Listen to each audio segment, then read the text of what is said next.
Di video ini gue akan bahas tentang yang namanya neraka laki-laki. Apa itu neraka dari seorang laki-laki? Di dunia zaman sekarang ya banyak banget laki-laki itu hidup gue sebutnya di neraka laki-laki ini. Di mana mereka nggak dihargai sama keluarga sendiri. Punya istri nggak dihargai sama istri. Punya pacar pun nggak dihargain sama pacarnya. Dianggap sebelah mata, ya dipandang sebelah mata, nggak dilihat sebagai manusia. Bahkan sama orang tua dari istrinya, laki-laki itu banyak yang diinjak-injak. Dan mereka tidak apa-apa untuk diinjak-injak. Ini yang gue sebut dengan neraka laki-laki. Diremehkan sama teman, nggak dianggap sama keluarga besar. Keluarga lu pun nggak dianggap sama keluarga besar. Ketika makan-makan misalnya tahun baru, ya keluarga lu itu yang disuruh cuci piring. Keluarga lu yang paling nggak dianggap karena mobilnya datang ke rumahnya paling jelek. Kenapa semua ini bisa terjadi? Simple, laki-lakinya itu nggak punya yang namanya kompetensi, ya nggak kompeten dalam semua yang dia kerjakan. Dan ini adalah neraka laki-laki yang gue bingungnya ya, banyak laki-laki nggak apa-apa gitu hidup sebagai pecundang seperti ini. Kalau kalian kilas balik ya di zaman Roma itu kalau kalian mikir peperangan, ada yang namanya siege warfare, di mana itu kalian harus masuk ke sebuah benteng.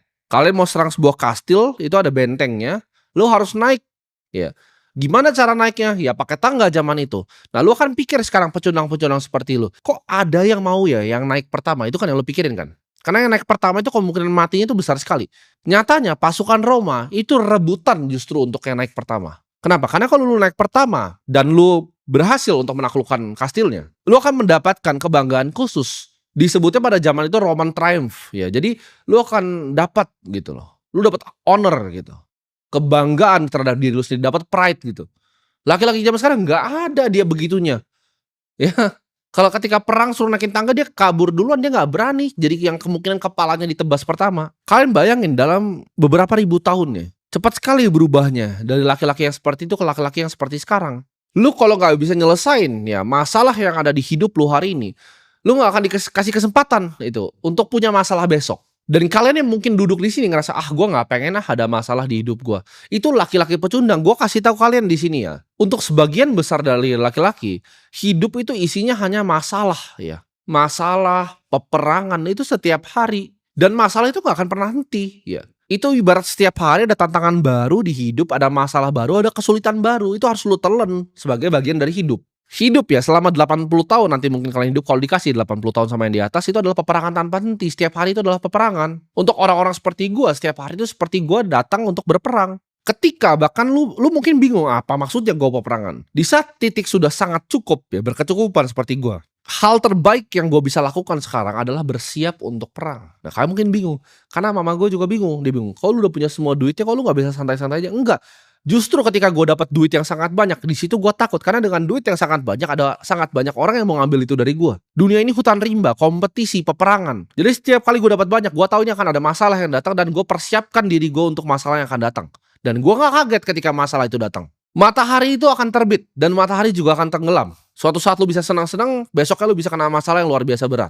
Lu mungkin pikir sekarang, oh coba kalau gue hanya punya uang 10 miliar aja dikasih ke gue, masalah di hidup gue akan selesai. Enggak, masalah lu akan tambah berat. Tapi hidup ini akan kasih lu level masalah ya, di level lu. Jadi masalah yang lu dapetin ketika punya uang 100 juta itu berbeda. Ya kayak gue, masalah yang datang di hidup gue ketika gue cuma punya uang 100 juta itu gampang. Tapi bagi waktu itu 100 juta berat. 1 miliar masalahnya beda, 10 miliar beda masalahnya. 100 miliar beda masalahnya. 1 triliun itu levelnya naik terus masalahnya. Ya, tapi kita progres di hidup ya, gue anggap diri gue berperang dan gue nggak takut mati ibaratnya. Lu mau perangin gue, come and get me gitu. Laki-laki itu dikutuk untuk jadi prajurit hidup ya di hidup ini. Kita dikutuk dari awal untuk banting tulang, untuk cari duit, cari nafkah buat keluarga kita. Kita zaman dulu disuruh berburu ya, rela mati lawan binatang buas untuk menghidupi keluarga kecil kita. Kenapa pertanyaan orang lu bisa mandang sebelah mata dan lu di posisi lu sekarang seperti di neraka ini? Karena lu nggak kompeten dan lu nggak bisa nyari duit. Jangan bingung kenapa keluarga istri lu itu ketika lu datang ya ke mertua lu, mereka anggap lu sebelah mata. Kenapa lu datang pakai mobil yang paling jelek?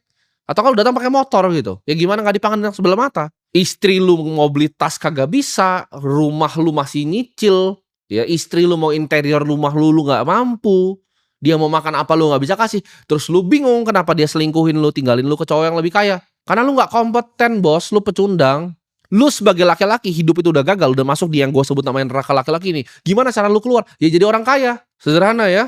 Coba sekarang ya, lu ngerasa lu gak dihormatin sama istri lu, coba naik Ferrari. Ya, lu naik Ferrari ke rumah mertua lu. Apa nggak disiapin itu semua makanan di situ? Apakah dia nggak sapu dulu rumahnya sebelum lu dateng? Apa dia nggak begini tunduk sama lu? Tunduklah. Itu cara dunia bekerja. Nggak suka begitu. Nggak suka orang lebih mandang orang yang lebih kaya. Ya lu contoh lah, lu ke hotel aja. Lu naik Avanza sama naik Ferrari lebih dipedulin siapa? Dunia memang begitu. Lu Avanza lu disuruh parkir jauh-jauh karena mobilnya jelek nggak mau dilihat di depan hotel. Kalau Ferrari, gua naik McLaren, gua naik Senna, itu di hotel, ditaruh di depan lobi kalau bisa mobilnya. Karena hotelnya bangga ada mobil seperti itu di hotelnya. Itu cara dunia bekerja. Nggak suka pindah, ya lu pindah hidup di bulan gitu. Lu bingung gitu kenapa cewek lo kok bisa ya dia jahat banget sama gue cari cowok lain. Dia udah capek-capek make up. Ya yang lu lakuin adalah lu naik motor. Dengan lu naik motor lu rusakin itu semua make upnya, matanya masuk debu. Ya rambutnya rusak kena helm. Dan lu bingung kenapa dia mau cowok yang punya mobil. Hujan-hujan kan sama lu, naik jas hujan. Dan lu cuma nangis ketika ditinggalin lu buat cowok yang punya mobil. Ya jangan sakit hati, kerja.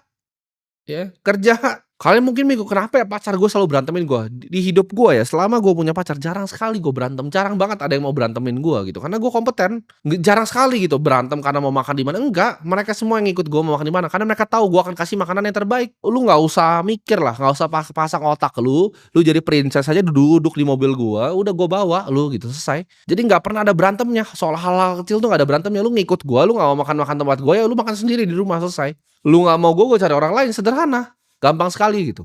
Bedanya apa? Lu ketika lu bawa cewek lu dengan motor lu ya kan, lu makan di mana ya? Kamu makan di mana sayang? Nggak tahu. Oh ya udah kita makan di McD ya. Akhirnya makan di McD lu.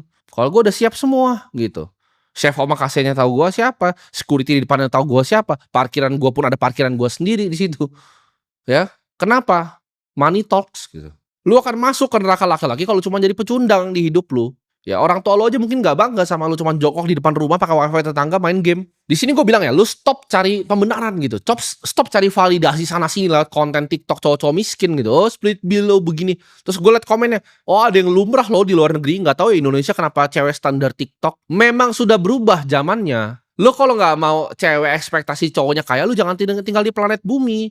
Dari zaman dulu cowok yang paling berotot yang bisa berburu paling banyak itu paling banyak dapat cewek. Ceweknya banyak di goanya karena dia jago berburu. Zaman dulu juga sama. Raja itu bisa punya 1000 cewek. Sedangkan cowok-cowok yang gembel itu bisa nggak pernah punya cewek, nggak pernah punya pasangan sampai dia mati. Itu fakta dari zaman dulu seperti itu. Ya, cowok-cowok cuma dicambuk itu jadi budak itu biasa nggak dapet cewek sampai dia mati karena dia sampah di masyarakat. Orang-orang di Roma yang nggak ikut militer itu biasanya nggak punya cewek sampai dia mati. Hidup kayak pecundang di samping di tanah begitu hidupnya. Cari-cari makan dari pinggiran kayak kucing. Jadi jangan lo expect gitu loh. Oh ini ada standar cewek mau kaya. Memang semua cewek mau cowok yang kaya. Udah telan gitu ya. Ada yang coba cari validasi. Oh tapi kan di luar negeri itu biasa lumrah itu split bill. Iya bule miskin. Sama kan di negara kita ada orang miskin. Di luar juga ada orang bule yang miskin gitu loh. Orang yang bule yang miskin yang minta split bill. Coba lu ke billionaire deh. Hedge fund manager gitu kerja di finance suruh split bill lu diketawain bos karena mulut dia ngomong split bill nih kayak gue nih ngomong split misalnya harga makannya 1 juta gue ngomong split bill itu gue udah bikin 1 juta dalam gue ngomong sedetik split bill itu daripada gue capek-capek ngomong ya nambah berapa detik lagi itu prosesnya gue bayar aja karena itu enggak waktu gue lebih mahal dari proses gue ngomong kata keluar dari mulut gue split bill nggak paham kan kalian jadi jangan samain kayak standar-standar TikTok terus ada cowok-cowok gitu ngomong oh nggak apa-apa ini nggak apa-apa dia miskin naik Avanza jangan dengerin ya jangan dengerin lu juga harus telan tapi kalau lu mau hidup yang berbeda lu mau keluar dari neraka ini lu harus lakuin yang laki-laki lain nggak lakukan lu harus siap perang lu harus siap untuk telan masalah-masalah yang akan datang karena masalah-masalah itu gue janji akan datang ke lu menurut gue sih nggak ada yang lebih busuk kayak di dunia ini dibanding jadi laki-laki pecundang ya lu cuman bangun naik KRL itu lu dempet-dempetan cari kopi hitam terus lu dapat gaji dari bos lu terus lu tidur hidupnya kayak autopilot. Lu tau gak ini mirip sama apa? Sama binatang di kebun binatang. Lu jangan gue ngomong gini kayak gue jahat sama lu. Enggak, ini gue sayang sama lu makanya gue ngomong. Ya, gue sama-samain lu sama binatang kenapa? Karena gue sayang sama lu.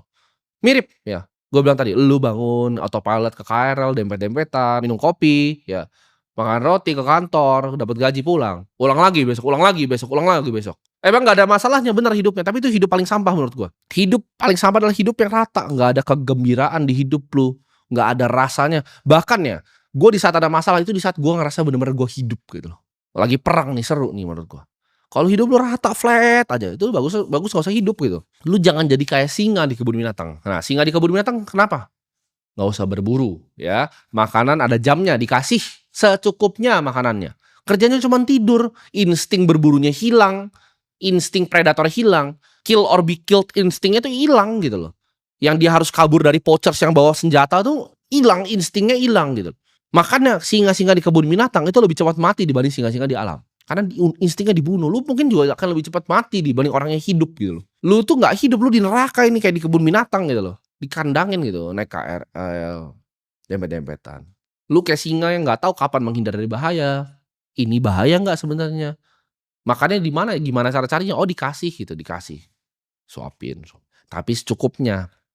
Apa bedanya lu sama binatang di kebun binatang? Nggak ada bedanya. Gua tahu ya, lu yang nonton ini tuh manusia di dunia ini yang paling banyak alasannya. Gua bukan dilahirin di keluarga kaya, gua nggak bisa inilah itulah. Coba gua kasih gini. Gua bilang bahwa 2025 ini adalah tahun dimana hidup lu bisa berubah di Januari ini. Ya, kalau lu sungguh-sungguh dengerin apa yang gua ngomongin, hidup lu bisa berubah. Buang dulu semua. Alasan-alasan goblok di otak lu, buang dulu semua. Jangan nyalain ini ada kebijakan ini, jangan nyalain ya. Fokus di diri lu dan gua bilang, lu dengerin omongan gua 2025 hidup lu akan berubah. Coba gue kasih lo ya, gue tantang lo sama misalnya 100 orang yang nonton ini ya. Ada 100 orang nih, gue kasih skop. Cuman boleh pakai skop ini, lu gali lobang ke bawah. Yang lobangnya paling dalam 24 jam gue kasih 10 miliar. Lu yakin lu bisa menang game gue gak? Coba lu pikir. Ujung-ujungnya apa yang bisa begitu? Itu lewat kegigihan. Itu pure, kalau bahasa Inggrisnya sheer will. Gue gak tahu bahasa Indonesianya apa. Kemauan yang luar biasa itu. Tekad yang luar biasa. Itu bukan siapa yang lebih punya teknik untuk ngegali kalau 24 jam. Itu siapa yang lebih berani berdarah dibanding sebelah-sebelahnya. Lu yakin lu menang gak? 100 orang ya. Gue pilih 100 random orang nonton ini. Lu yakin lu menang gak? Itu aja lu kagak yakin lu menang. Gimana lu mau sukses di hidup ini? Itu bisnis, pekerjaan ya. Financial market itu jauh lebih susah dari gali lobang 24 jam itu.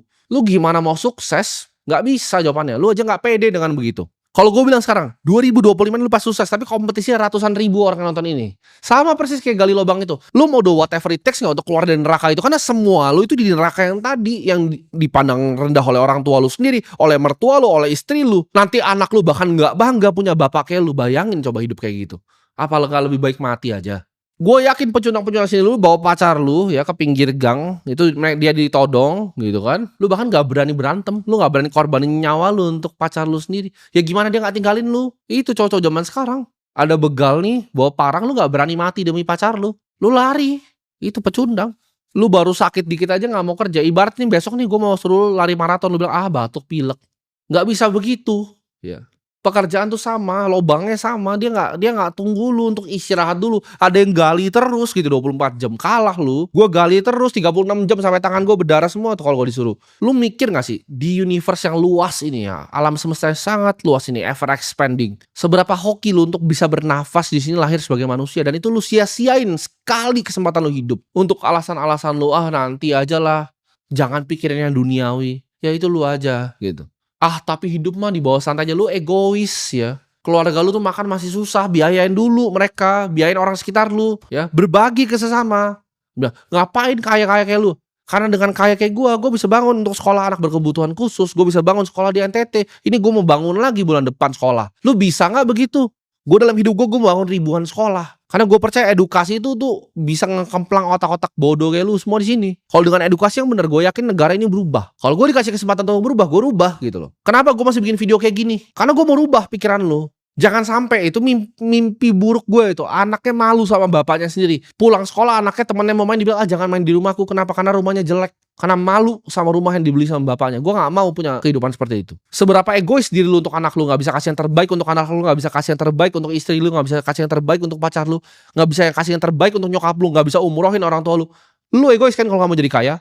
Orang miskin tuh manusia paling egois. Makanya gue berharap banget ya robot-robot ini, humanoid robot dan AI ini akan berubah semuanya. Karena kalau gue dikasih kesempatan, bagusan gue eradikasi aja orang-orang kayak gini. Kayak di zaman Roma, dibuang aja gitu ke pinggir. Gak ada gunanya menurut gue untuk mereka bernafas. Ini gue kasih tahu lo ya, rahasianya sukses. Sukses itu kayak api. Lu di hutan belantara nih, kedinginan. Lu takut banyak binatang, lu harus nyalain api. Nyalain api sulit sekali nyalainnya. Mungkin lu yang bahkan gak pernah paham nyalain api itu sulit banget coba nyalain api gitu. Tapi ketika api itu udah ada baranya, dia udah nyala, kecil aja apinya, itu akan jadi besar gampang sekali, tinggal lempar-lemparin kayu. Apinya itu gampang sekali jadi besar. Kenapa gue kasar seperti ini? Kenapa gue kesannya pengen ngerendahin kalian? Karena gue cuma pengen pantik apinya itu untuk nyala. Ketika apinya itu nyala, gue yakin kalian semua yang nonton ini bisa sukses. Jadi gue ngomongin dari hati ke hati kalau kalian. Gue pengen pantik apinya buat nyala. Jadi jangan salah tangkap apa yang keluar dari mulut gue. Gue gak bermaksud jahat dan gue gak maksud jelekin kalian. Gue pengen pantik apinya untuk lu sadar lu hidup di neraka nih. Ayo kita keluar gitu. Fungsinya apa? Karena gue pengen kalian jadi penerus apa yang keluar dari mulut gue. Gue mungkin gak hidup selamanya, tapi kalian ini, video ini akan hidup selamanya. Ya, ini akan jadi legacy gue. Berapa ratus ribu orang yang nonton ini, yang setia nonton ini, hidupnya berubah semua dan jadi orang-orang hebat di negara ini. Dan bantu gue mungkin dalam misi gue untuk menyebarkan edukasi. Karena gue lebih baik ya punya 100 ribu followers yang sangat kaya dibanding punya 50 juta followers orang miskin. Kayak artis-artis gitu, gak ada gunanya, sampah gitu. 100 ribu deh follow gue.